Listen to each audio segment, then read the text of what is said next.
This week has been a very long time coming, and I know I say that a lot, but that's because I'm always behind. To be honest, this is something I've been wanting to do since the 2017 JLPT, but obviously, time sucks and it just happens way too fast. This week we're talking about the JLPT and how it's not only scaled, it's not actually based on difficulty at all. Stay tuned.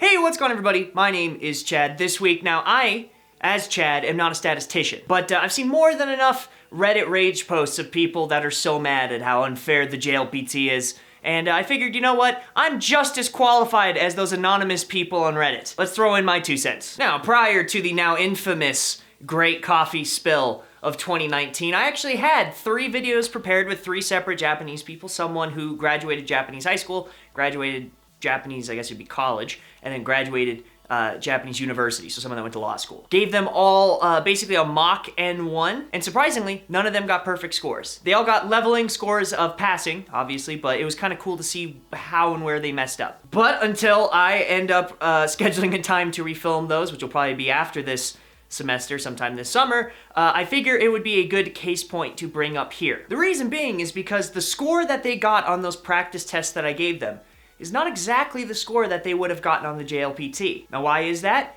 Scaled tests. And I'm sure you guys are plenty familiar with scaled tests, but if you're like me and you go, I know in theory what a scaled test is, but maybe, Chad, if you just explain it to me, because I already know, but I want to make sure you know, so if you could just tell me so I could verify that you know what I know, that type of thing. So that's totally fine. Let's talk about it very, very briefly, but in order to define scaled scores, first we have to define raw scores. That's right, we're going raw this episode. A raw score is very simple. It just denotes the correct answers on the test. So for example, we have a test with 100 questions and you got 70 questions right.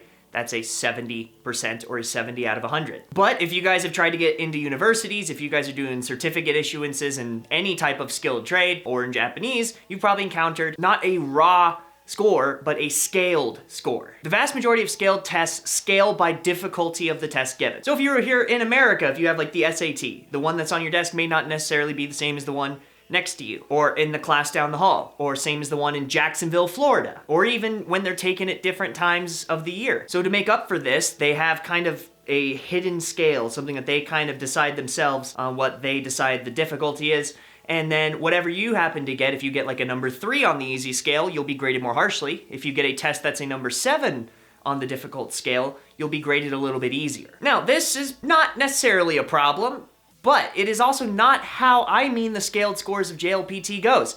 In fact, it is the opposite of how the JLPT is graded. Yes, the JLPT is scaled, but not based on difficulty. In fact, if you guys are interested, I have a link down below. It's an official PDF document from the JLPT developer website, and they talk about their theory for grading, and it is instead based on IRT, or item response theory. The theory being that people who genuinely understand and know the concept answer in patterns based on the topic over people who are guessing, over people who maybe know one part of how the system works but not a deeper level of that understanding, and they base it on how a native person would answer that same pattern. So it doesn't matter if your test is more difficult than your partner's test. It matters how you answer compared to someone else that is also answering the test. So in theory, you could actually get an identical score with someone else, but because their patterning was in a higher adjusted group than your patterning, they would get a better score and you would get a weaker score. Vice versa, if you actually scored better than someone else, but their patterning for some reason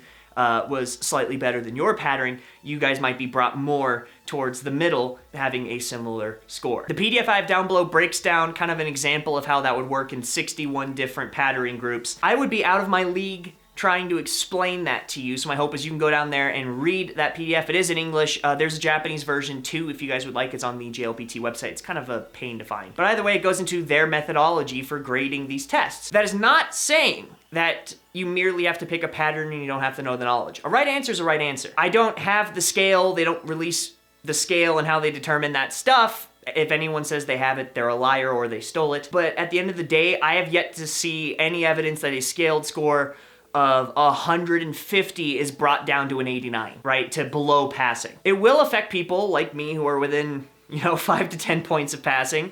5 to 10 points may be scaled out, which can be frustrating.